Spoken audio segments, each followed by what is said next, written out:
So welcome to this week's Treasury Career Corner podcast, where I interview Treasury professionals about their Treasury careers. Each and every week, I talk to Treasurers about how they built their careers, where they are now, and where they see both themselves and the Treasury profession going to next. In this week's show, delighted to be joined by Nicolas Carrera, the Group Treasurer at Metalor Technologies. Metalor is a Swiss-based global independent company. They work within the precious metal area. They've been going for over 150 years. I'm going to get Nicolas to explain that a little bit later on in the show. We've met each other a number of times, actually at a number of conferences. He's really great speaker. Actually, communication is one of the key things we talk about in our Treasury skills wheel, that treasurers need to be out there. This is what Nicolas does. He goes out, preaches the word of Treasury, tells everyone about how amazing it is and some of the developments there. But as always, Nicolas, enough to chat from me. Perhaps if you would talk about how you first started. You did your economics degree, but then discovered the world of finance and Treasury. As always, it's over to you, sir. Hi, Mike. Hi, everyone. Thank you for having me here today. Pleasure. So all begins for me, my career with my study. So my study, I've done it in Switzerland. So I'm born and raised in Neuchâtel, with part in the middle of the watch and jewelry region of Switzerland. You will see that has importance a little bit later with the company where I'm working with. And after doing my study in economy, I went to do the Faculty of Law in Neuchâtel. During this, I have done part-time internship during summer vacation with Shell. Mm-hmm. That is at that time that I discovered actually that all the trading world in the oil. And I was studying there. My father was working for Shell, and he gave me the opportunity to go there to do this summer internship. And I find out that actually law study was good, but that was not what I wanted to do in my future career. So I took then the first job in Geneva. That was a little bit to go out from Neuchâtel to see a little bit another city. Neuchâtel is quite a small size city in Switzerland. We have like 35,000 people living here. It's a nice place with a nice lake, but I wanted to see a little bit more an international city like Geneva. And I have worked there for 7 years. Actually, my first responsibility was on accounting and FX trading and cash management. I entered there in 2001 as treasurer. Treasury and accounting it was actually, sorry. And after some years, I had the possibility to take the treasurer role there in this company. The company is called Skyguide. Sorry. Yeah, Skyguide. Yeah, no, it's an air traffic control company. That was from 1999 to 2007. And air traffic control, just maybe if you can explain Skyguide. Yeah. Surely it sounds like a civil service type. I know it's not, but a civil service type company. You just come in, turn the handle, because you're regulated. What's that like? Again, for the listeners to perhaps describe it to them.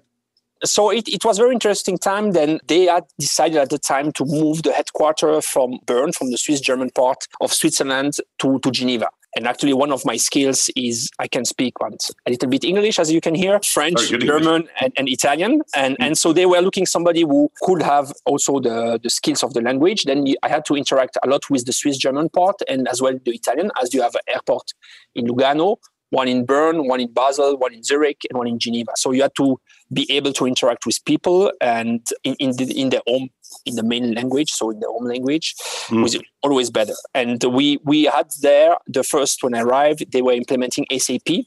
That's where I have learned all the different modules in SAP. And that's a very important step also in my career. That's what has opened a lot of doors in my future career, having done these SAP modules to understand how the full finance, but as well production planning and other modules works, sales works. And I was member there of an implementation team. That was for 3-4 years. After that achievement, the treasurer moved out to another company, and they did give me the role thanks to the good accomplishment we have done. On the same year we have done this SAP implementation, they decided as well to move from Swiss GAAP, so from the Swiss accounting rules, to IFRS.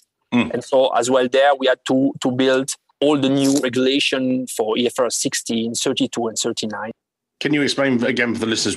So what does Skyguide do? The air traffic control.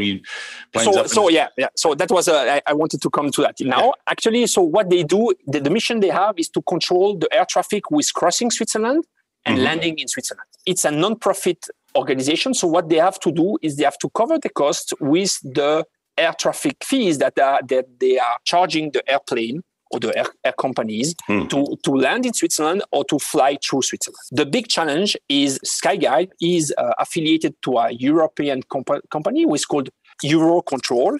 And this is the company who is taking all the fees from all the the companies who are flying through Switzerland and over Switzerland. Right. The point there, and maybe the people who knows 1990 to 2007, the point there is you're getting revenue stream in euro, and on the other side you had the costs who are mainly people costs, so salaries, and some IT development or IT infrastructure that you have to build who were in Swiss francs as well. So you had a lot of revenue in euro and a lot of cost in Swiss francs. And you had a yearly budget to have, and you had to hedge yourself the euro against Swiss francs. And now if we go back to 1999, that was the euro was at 160. In 2001, September 11 happened. And in one night, one morning, actually, for the US, but one end of day for Europe, the euro went from 160 against Swiss francs to 0.89, I think. Wow. So that is where I get my second, maybe small star.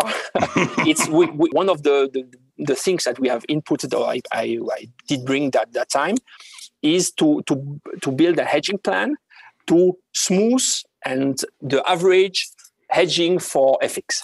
Right. Why we have done that, and we have seen that we had a lot of volatility actually in the year. So what we tried to do is to avoid to have this volatility, to have a better budgeting of our FX revenue that we will have.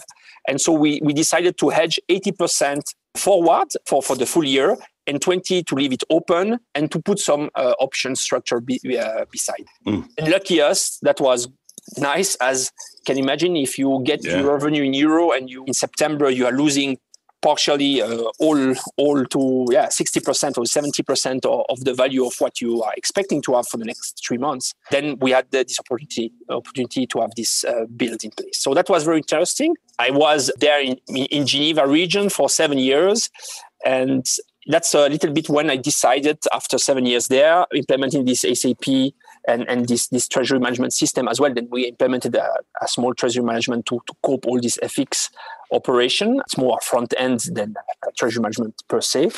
And then I had the opportunity, and I was looking to relocate myself in Neuchâtel, where my girlfriend and my wife now lives at the time. And I decided a little bit by chance, I was having a study interview with another company in the pharmaceutical in Basel. And coming back from this interview, I had my headhunter at the time. It was not you, sorry, Mike. That's all right. No, it is now. Just for clarification, that's I've replaced him now. That's it. He's buried 6 feet under, so that's it. We've got rid of him. No, I'm in charge. But carry on. and so at that time, I had the opportunity to have an interview here in Neuchâtel for Metalor. And that's where I've learned that they were in the commodity space, in precious metal. That something was frankly new for me, but they were looking somebody who had expertise to implement SAP and who have a good view on the FX exposure, as that at the time we had swings in the P&L in FX who are more 5 or 6 million a year, and they were not able to explain it.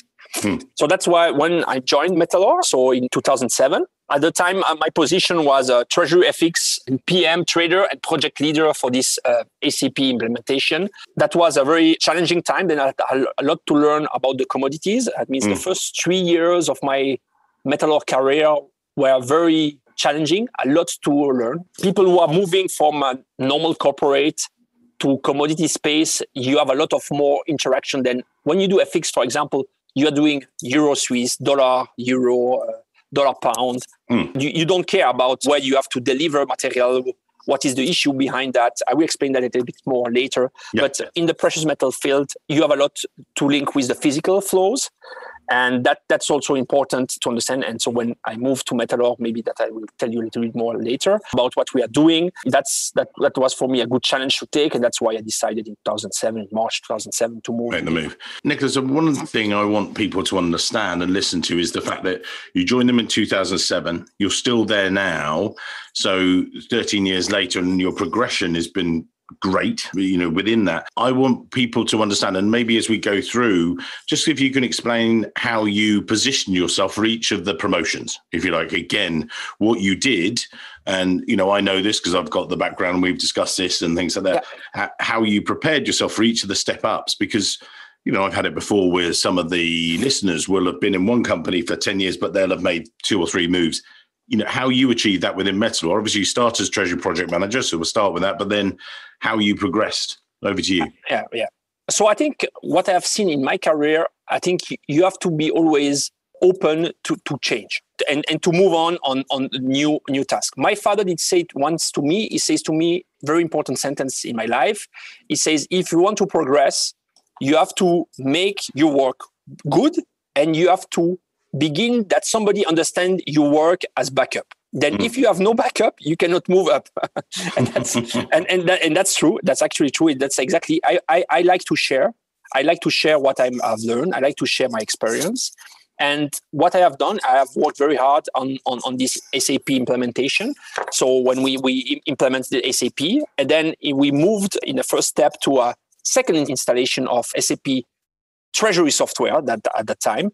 And I think I demonstrated at that time that what we have committed, or the business plan we had, so 3 years to implement that. We had the PwC at the time helping us on this project and to implement SAP. We have done 3 years. After 3 years, system was there, big revenue generation for the company. This year, in the trading space, we are multiple of 10 million. To give you the information, I cannot disclose too much as we are not, this information are not out yet on the market. And we have not known, but only the share structure is privately owned. So it's not a big deal. But so the revenue streams that we generate now with this system, it was great. And that's what did bring me to get the role. Then I get a little bit lucky. Then at one stage, they wanted to move me when I was area. So I moved from project leader to area treasurer in 2011. So 4 years after. If you want, we have treasury area. So we have one in Europe. We have one in Asia based in Hong Kong. We have one in China, in Shanghai. And we have one in the US in Boston, or next by Boston. And so at that time when I was there, they asked me if I had an interest to go to Hong Kong. And had to convince my wife, and we were ready to move. And at that time, my boss was a group treasurer, decided to move back. He was South African, to move back in South Africa for some health reasons, and as well to go to see his family. And so, from one day to the other, I was ready to move to Hong Kong. And we're looking to rent a flat, and I had to take over this position. And that was mainly thanks to this implementation that we have done, this leadership that I had during this implementation. But it's not only me. It's often in a team, you have to have very good link as well with your team. You have to have a professional team.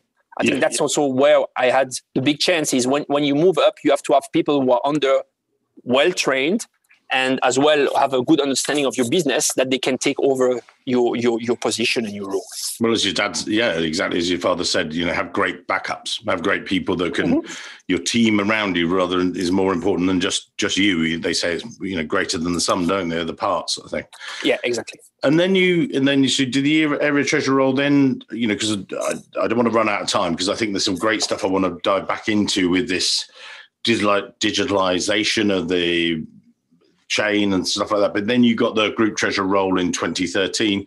Talk about the step up, if you would, then bring us up to date, and then let's dive into some of the blockchain things and stuff, because otherwise we won't have time, because it's great stories and some great developments with you guys. Okay. So, I before to go to that, so I quickly give what we have done during this area treasury role. So mainly what we have built, we were in Excel spreadsheets. So in 2011, to give you an indication, we are trading monthly more than $2 billion. So if you imagine, we had settlement, we had daily payment of thousands of hundreds of millions going in and out. And you had all that in Excel spreadsheets. You had part of it, the accounting was done in SAP, but all the settlement and all that was done in Excel spreadsheet. To give you an indication, in 2011, when I went area treasurer, I had to sign in the morning more than 80 faxes to send for between trade confirmation and settlement. Wow. And so we understood at the time Metalor did come from a company who was owned by UBS. And so three old vice president of UBS did purchase the company at the time and to make it work. And they we were linked to a bank. And then at one stage, UBS decided to sell Metalor, so to sell the asset of Metalor to this three person.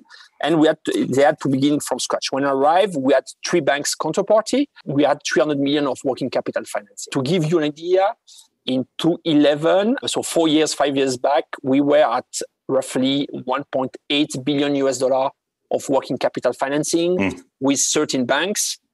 Now we have $4 billion with 24 banks. So I mean, you cannot live with that in Excel. I mean, and already with 7 or 8 banks, it was no more manageable. I mean, if you had to do reports, you had to take too much numbers, Excels, databases, and so it was very difficult for us to work with that. We decided at the time to take the project to put a treasury management system. We went to do our RFP for 4 vendors. There was 3 systems where at the end, we decided to go to SAP. Then the main decider for that, it's all the treasury system is in the middle of our core business. So we have three units who are producing. So one was refining the precious metals, so taking in all the scrap worldwide from mining, from recycling, from pharmaceutical companies, from electronic scrap, and we are recycling that. And then we have 2 other streams who are selling to semi-finished product. You can find precious metal originated from Metalor in your mobile phone, in your connectivity, in 5G today network, and you can find that as well on your credit card. The chips on the credit card is plated with platinum or palladium or gold. So you can find that. And so the 2 other companies are selling, and one is doing more switches for electricity. So customers there are ABB, Schneider, Siemens, Eaton of this world. And so the big companies, and that's how it works. And we are centrally in the middle in a treasury. So all the companies were in SAP, and the best choice for us was to go to SAP. So we had to create the less API to intercommunicate with the system. And I think it was a good choice. And I will tell you a little bit later also what we are now doing, but it was a good choice. The only point I will say, SAP is not a front end. So each time I have my traders, and I have 12 traders in the company, each time I speak to my traders, they say to me, "Oh, Nicolas, I have to input each time the trade inside SAP. That's a loss of time and stuff." Yes, but on the other side, SAP, when you have done the flow and the flow are right, I mean, you don't need to look at it. It's done. So I mean, there was the give and the take. I think the give is we have a very nice system who works perfectly. The settlement, we were the first company in the commodity to put the MT6 messages for precious metal. So we were the first corporate company who work with a banking network, with the SWIFT network, to be able to exchange that. So we have done a lot of steps. I have a very good team for that who are did work very hard on this side. And that was very important for us that we were able, with now these big flows or inflows that we have on a daily basis, to have that on a treasury management system. Tell us about this blockchain solution, because it's something I've seen you present on at these conferences and things like that. I think, again, it's fascinating. We didn't, I want to get into detail, but not, sort of explain to why is it valuable? Why is it valuable to the company? I mean, I don't know if depends where the people will hear the podcast are from. But in Switzerland, we had lately, in the last years, a lot of pressure from NGOs for sourcing in the precious metal field. There was a vote in Switzerland 3 weeks ago where it was called Multinational Responsible, where the initiatives were to put a rule that in the futures, NGO could attack a company like Metalor or like Nestle or other company, saying that you are not sourcing properly in this region. And then you had to demonstrate that you are doing all right. This is in the precious metal field. I mean, I'm 13 years now with Metalor. From day one, we had NGOs. I remember I live 5 minutes from work. We had people with flags in front of the office coming to demonstrate, saying you are sourcing metal from Africa in this region. There is child labor and stuff. And so we have done our homework. I think it's very important for us to find a way to be able to source the precious metal and to bring it to our end customers, and to be 100% sure that what you have sourced in a dedicated region is the precious metal that you showed up to the customer at the end. And so that is why we decided to go in a way. The blockchain was only the best system we had in the hands to demonstrate that. Then actually what we have in blockchain, it's what we have today already in our system in SAP.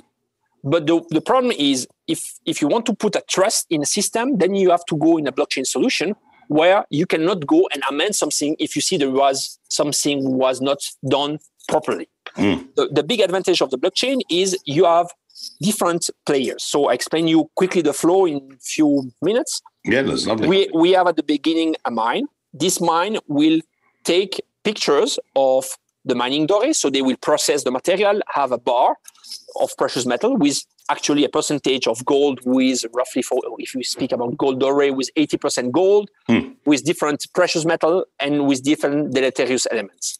At that time, the mining, for example, I take an example that we have shown, demonstrate, will be in Suriname, in South America, and they will make a picture of the doré bar, and they will input the information of the bar, so the weight, the quality, the deleterious element in a system, so that is automated by them. So they have a machinery, they put the bar under, they make a picture, they have an X-ray gun, they put the X-ray gun, there is the numbers, these numbers goes in their system, and that is all this information goes in the blockchain system. Lovely. That is there, and the bar exists, is bar number one, and is there. Then through the process, you have transport companies. So a transport company will go to fetch that in helicopter to bring that to the capitals of Suriname. And then from there, it goes via 2 flights, arrive in Zurich. And then from Zurich, come to Neuchâtel with a truck.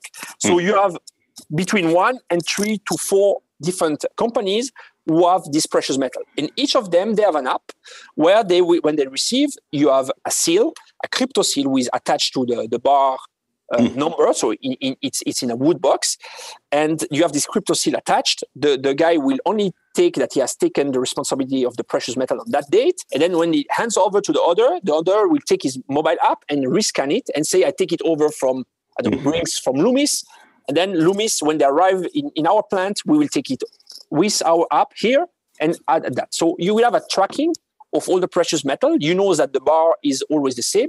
This crypto seal is as well attached. So if it's open or breaked, then you have to redo all the checks.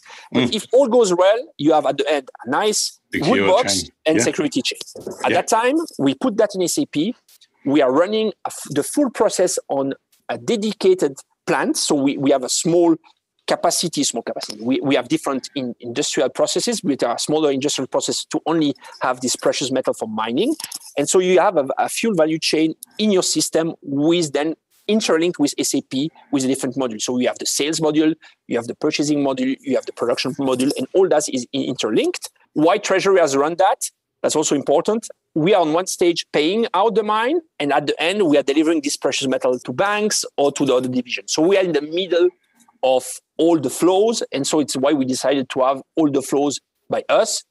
As well, we had this possibility to have already a lot of different interconnection API with the bank, and so that was the best place to have that. And so at the end, you have a process. You can or sell a precious metal bar, a kilo bar. The owner can take his bar, can take the crypto seal with on the bar. He can take his app, he can put a picture of that, and with that, or RFID, and with that, he can see when was the gold originated, in which country, and what was the lot originated, and how many bars was created, and he has one of the bar of 130, for example. Yeah. And why do you feel that's... I know why I feel that's important, but maybe in your words, why do you feel that is important in Treasury or important to the guys in the corporate and things like that? Yeah. Obviously, you've then got the responsibilities, but why is that so important going forward as well? So it becomes more and more important, and actually for us, we have seen that a lot of companies are investing a lot of time and money in ESG standards, and we as well, by the way. And what we have seen is a lot of companies who are also luxury brands, so the watch and jewelry were in our region. So in this region of Neuchâtel, you have, all the watch and jewelry guys. The biggest name that you can have in Switzerland, they are 40 kilometers from our plant, and they have a very interest to be able to, when you sell a diamond parure in gold, and this is at the cost of $1 million, what you don't want to find yourself, it's one day that you see that the gold comes, give a country who is maybe not the best case, but comes from Congo, and then you have child labor there, and then you had murders behind this gold, bad sourcing. So what you want to be sure is when you sell that and you are a nice brand, is that you can at any time, if somebody comes to say, oh, where the gold come from, to have this information ready. What we have seen is the people who have done the different steps, there is different way to achieve that. Or you take it from A to Z on your side, but that is very difficult for these watch and jewelry guys. So then they have given us the mandate to say, okay, fine, what can you propose us to have in the future as solution? Blockchain is one. We are as well working for other initiatives. But the blockchain was the most digital one that they could even use then for their process. Then if you take a gold bar that take from us 1 kilo, they can process that then in their system and interlink that with the blockchain solution to have at the end, the fine product who comes out, this diamond parure, will be exactly the same than the gold that you had originated from mine A on 1 month before. And so this is what I think brings visibility for them in the future. And actually, the market is not mature enough. We have seen that. A lot of them had an interest, but only few of them have purchased this solution. It's more the one who have done it, to be frank, it's more to do a test to if that works for them. And that is where we are today. It's in an early stage for this blockchain solution, but I mean, you have that tracking today for meat, you have this tracking for cheese, you have this tracking for different solution. For example, in the pharmaceutical, you can track as well the drugs to understand when they were originated, when they were produced, and where was the storage done. And so I think that's the future. But maybe for that, we will need to wait some few years that the people adopt this solution. Yeah. And what just going back, you're a great group treasurer, run a large team globally and things like that. I mean, coming on to the people aspects, because obviously, we're hosting at the Treasury Recruitment Company, so we're very much into the people aspect. You and I have spoken about this as well, and we've talked about, the strength of the people, exactly as you talked about earlier, your backups, if you like. Yeah. What's key to you when you're coaching, managing those guys, leading those guys? What's your ethos, if you like? Again, this is for the listeners today, and they're going, wow. And I know that we'll put your details in the show notes later, but, we're not at the end of the show yet. It's more, what are your views on that? How do you, lead them? So first things, it's to be part of a team. And when I'm speaking with other group treasurer, what we have seen in treasury, in pure treasury, I mean, there is some, you can be trained today with some training, but for example, if you do treasury in a corporate companies and then you move treasury in a commodity companies, then you will change from A to Z. It's very different world, different dynamics. I mean, we are paying same day value, high payment, normal corporate, they have forecast, cash flows and different. So what you have to be is you have to be open-minded to learn. I think that is the most important point. I've seen in the recruitment we have done in the last 5 years. I have changed a little bit my way to recruit people. I'm more taking people who have a good background, so good study, willingness to learn. Willingness to learn is for me the most important, and have demonstrate that this willingness to learn has bring them a lot in the company. So in the future, in the previous job. And what we have seen here in the last people that we hired, between two candidates, if one candidate is maybe a good study, but when we interview him, we see that this willingness to learn is there, but is not maybe his first asset, we will take better the second candidate who has this willingness to learn. Then it's a lot to learn when you move from saying a plain vanilla corporate treasury, say to a commodity company. And that is for me the first point is, I mean, the people need to be willing to learn something every day. I mean, I'm 13 years here. I mean, we had COVID situation, and I can give you an example there quickly. Yeah. It's from one day to the others, we had to change our workflows to make payment to customers. We had to organize flights from Europe to US, from Europe to Africa, from Europe. And we had to learn that you can take a plane that costs you roughly $200,000 to go from Zurich to New York to deliver 10 tons of gold. And if the people, they are not willing to quickly react and to change and to have a new challenge in front of them, then you're stuck. Yeah. Then and that is the most important. I think you have to have people who have this mindset and who have the love to work where they are with. And we had to change as well. We had to do a lot of different things. And now, still today, 50% of the team works from home.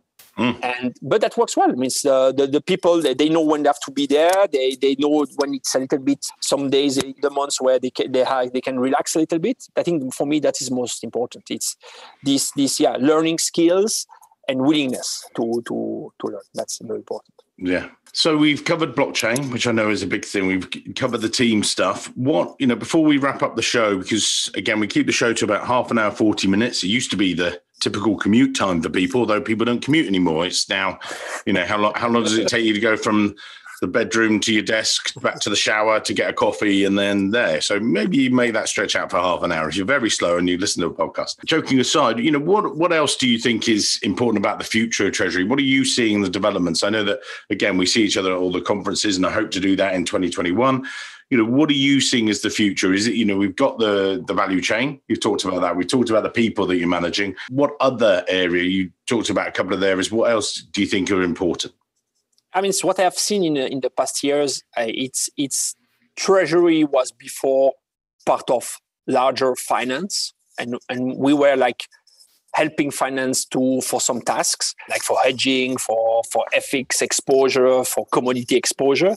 I think what has changed already, I've seen the first changes from 2001 after September 11 and now after COVID. It's when a CEO wants to understand where the cash sits, what you need as working capital in the next 10, 15 days.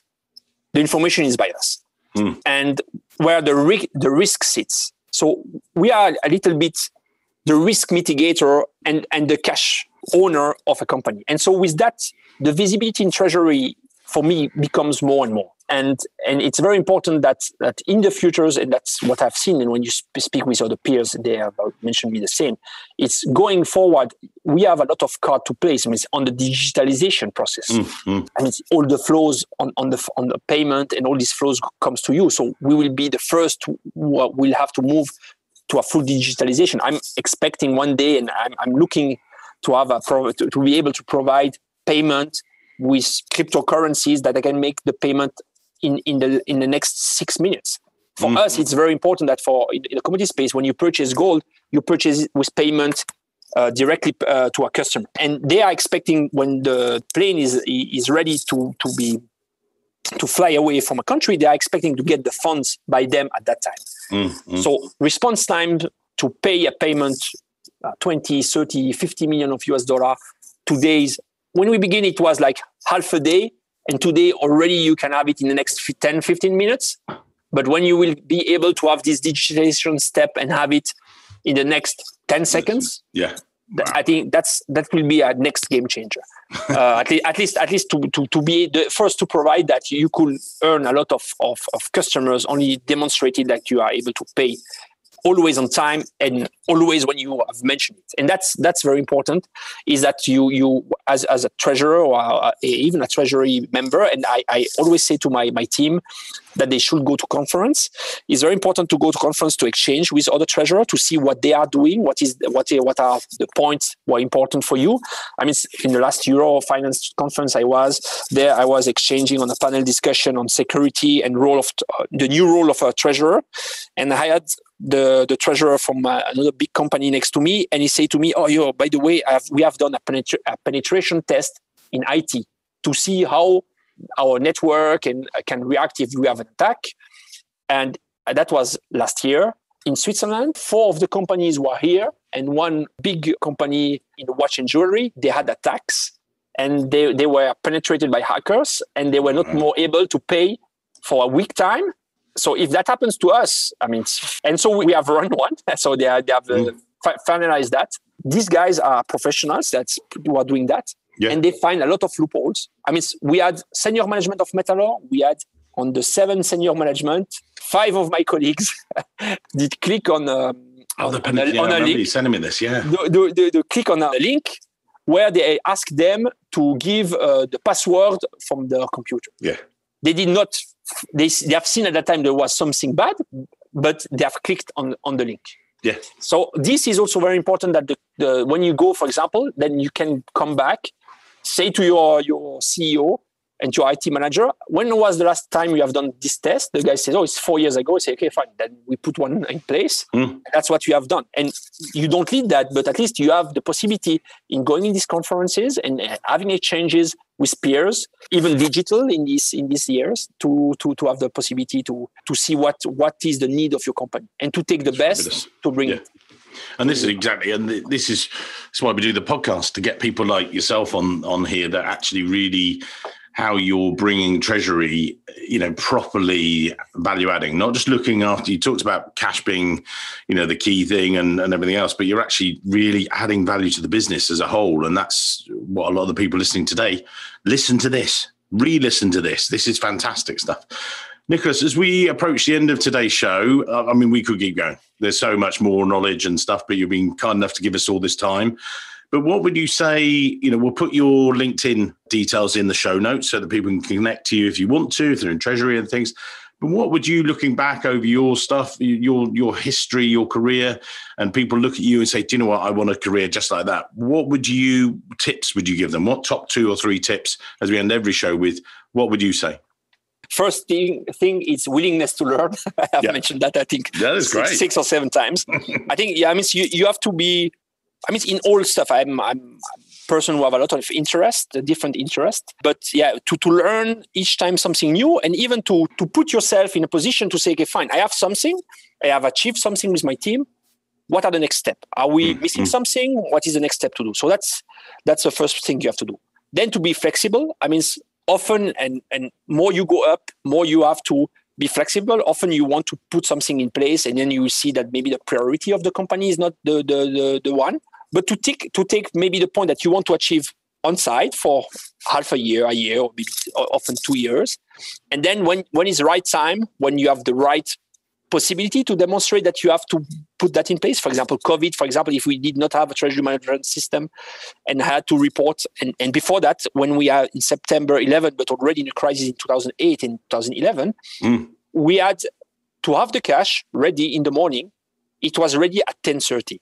Today, with a treasury management system, you click at 8:45, traders comes in at 8. 45 minutes later, we have all ready, and we are 100% bulletproof that the figures that we have in front of us are the correct one. Yeah. And all this was only done that we were able to with a very good, nice professional team, to be flexible and to put in place the right steps and the right controls to have that ready at any time when you need visibility. And then I think when you are in treasury, you will have to run a lot of small projects.